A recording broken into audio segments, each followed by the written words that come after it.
Hello friends, it's Kristie Marcotte. In today's video, I'll be using one of Scrapbook.com's A2 card dies.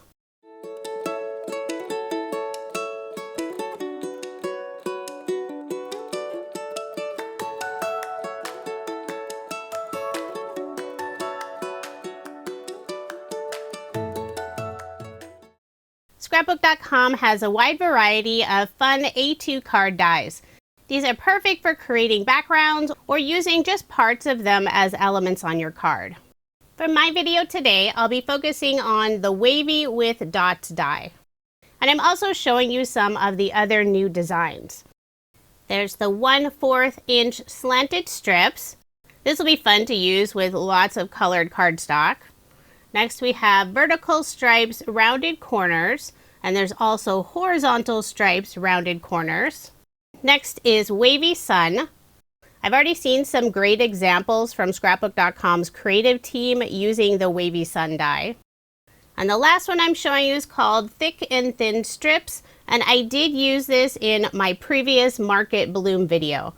You can see on the background I use floral paper for the wider strips, and I have a piece of orange cardstock for the background so you can see those narrow strips. The Wavy with Dots die has 5 different pieces that'll cut out. I'll be using Scrapbook.com's Berry Sweet pattern paper. I love this collection. I'll be using the A2 size paper pad since it works perfectly with an A2 card die, but it's also available in the 6x8 size. And here are the 5 patterns I selected. Other products I'll be using in the video are Scrapbook.com's Happy Birthday stamp set, and I also have the coordinating dies, mini heart balloon shaped dies. These are super cute. I have the nested oval shaped dies. For cardstock, I'm using the Sprinkle Smooth cardstock paper pad, and also the Holographic mirror paper pad. And for embellishments, I have pops of color. This is the glitter snowflake color. And before I get started on my card, I have some fun news.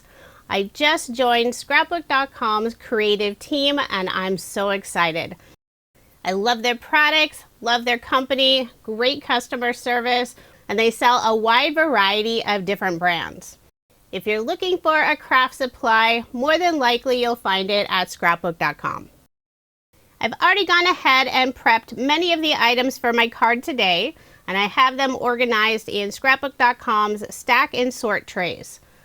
The 2 trays I'm showing you are the new large size, and I love that they hold an A2 size card. Here's one of their smaller trays, which is perfect for holding all your die cut pieces. And the fun thing about the small tray, it fits right on top of the larger tray. You can actually put 2 small trays on top. I'll go ahead and set all those pieces aside and start working on the sentiment. I'm using the light pink solid from the Sprinkle Smooth cardstock for my sentiment. I already have a happy birthday sentiment set up in my Rose Quartz Misty. This is an exclusive color only available at Scrapbook.com. I'll be inking it up using Honeybee Stamp's Intense Black ink. And to help me get a nice solid impression, I'm using LDRS's Stamp Pendable Stamping Tool. This is their Rose Quartz color. You can see it matches beautifully with the Rose Quartz Misty. I will ink up this stamp several times to get a nice solid impression. Once I'm happy with this stamping, I'll find the coordinating die so I can cut out the sentiment. I love that there's a die that goes around all of the sentiments on the Happy Birthday stamp set. If you make a lot of birthday cards, this is a great stamp set. Wide variety of fun happy birthday sentiments. I'll line up the die around the sentiment and hold it in place with some of Scrapbook.com's mint tape. Then I'll cut out the sentiment using my Platinum 6 die cutting machine. So there's the sentiment all cut out. I love how the die leaves the perfect border around the sentiment. Using the die, I also cut out another piece from some white cardstock. And I'll be gluing the 2 pieces together just to add some extra stability to the sentiment. I've cut out all of my sentiments, and I also have some oval die cuts. Everything's organized in my stack and sort trays. So now I'll get started adhering the background of the card. I have a piece of white cardstock cut down to A2 size, 4¼ inches by 5½ inches. And I have all of the die cut pieces in the stack and sort tray. To adhere the die cut pieces down, I'm using Scrapbook.com's Artiste glue, and I have the ultra fine tip on my glue bottle. I'll start at the bottom of this panel. First, adhere the green and white gingham paper, and I'll make sure to line up the die cut piece on the left and bottom edges of the background panel. I'll admit I don't always cut everything perfectly. On the right side, you can see a very narrow strip of the white cardstock showing. I'm not going to worry about that right now. First, I'll adhere all 5 of the die cut pieces down. I'm alternating between patterns and solids for the background. I think it gives the card a nice balance. The final die cut piece is white with red, pink, and green polka dots. So now that I have all those die cut pieces adhered on the background, I'll use my trimmer and cut off just that tiny bit, giving the card a nice clean edge. Now I'll put my card front onto a card base. I'm using Scrapbook.com's Deluxe Adhesive Roller. Next, I'll pull out one of the white oval die cuts. There's a lot of white on the background of my card, and I want the oval to stand out a little bit, so I'm using a glitter brush marker from Scrapbook.com. This is the raspberry pink color. Just lightly running it all along the edge of the oval. And this will add that little bit of pink and some sparkle. Their clear glitter brush marker has been a favorite of mine for a long time, and now they've come out with lots of fun colors. I'm not a big fan of glitter, but I do love sparkle on my cards. And the nice thing about the glitter markers, there isn't any loose glitter, so it doesn't make a mess. Now I'll pop up the oval using some of Scrapbook.com's 1mm foam. This is my favorite foam. As you may be able to tell, my roll is almost gone. And I believe this is my second roll since they released it. I'm cutting small pieces so I can fit it around the outside edge of the oval, and I'll also add a couple pieces on the inside. Now I'll remove the release paper and adhere the oval on the center of my card. Some brands of foam dimension, it's hard to remove the release paper, but Scrapbook.com's foam roll comes off easily. Now I'll bring in the heart balloon die cuts. The red, green, and pink colors are all from the Berry Sweet paper pad. Some of the pattern papers have solids on the back side.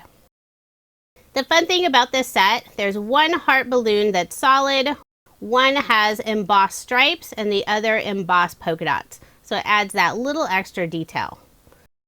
I cut out the balloon strings from some of the silver holographic paper, so it has that little bit of sparkle. I'll first adhere the balloon strings on the back of the balloon, just putting a small drop of Artiste glue. Let that sit for a moment. And I'll also be popping up the balloons with some more of the 1mm foam. I'll need to cut some small pieces to fit behind the hearts. And I'm making sure to add one piece of foam dimension that overlaps the balloon string, and that'll help to make sure it stays in place. Now I'll remove the release paper for the red balloon, put Artiste glue on the balloon string, adhere the red balloon on the upper left-hand side of the oval. Next I'll add the green balloon, and this one has the embossed stripes. Adhere that on the right side of the red balloon. And finally the pink balloon, but I will cut this string just a little bit shorter. I don't want it hanging off of the card. And I'll adhere it underneath the red balloon, more on the left side. I almost forgot to remove the release paper on the pink balloon. I was wondering why that wasn't adhering down. Now I'll pull out the sentiment that I've already stamped and cut out, glue the two pieces together, and this is just to add that little bit of stability. I'm adding this sentiment at the bottom of the oval, so the very right and left side of the sentiment does go off of the oval. To help keep this sentiment nice and level, I'll add some foam dimension on the right and left side of the sentiment. And I will need to cut some fairly small pieces of foam. I'll flip over the sentiment again, feel around to see if I need to add any more foam dimension. And I will add one more small piece. Now I'll remove the release paper, put Artiste glue in the area where the sentiment sits on the oval. Then I'll adhere it in place. For embellishments, I'm using Scrapbook.com's Pops of Color. This is the Glitter Snowflake color. It's clear, but it has a lovely glitter design.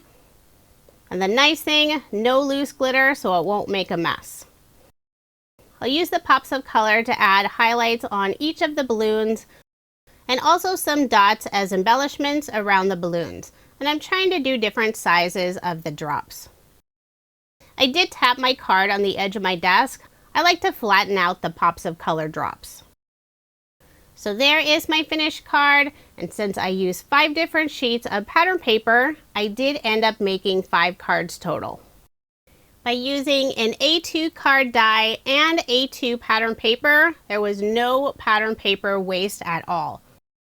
I'm looking forward to trying some of the other A2 card dies from Scrapbook.com. If you are interested in any of the products I used in this video, I do have links in the description box below. I'm so excited to be joining Scrapbook.com's creative team, so you can expect to see lots more Scrapbook.com videos in the future.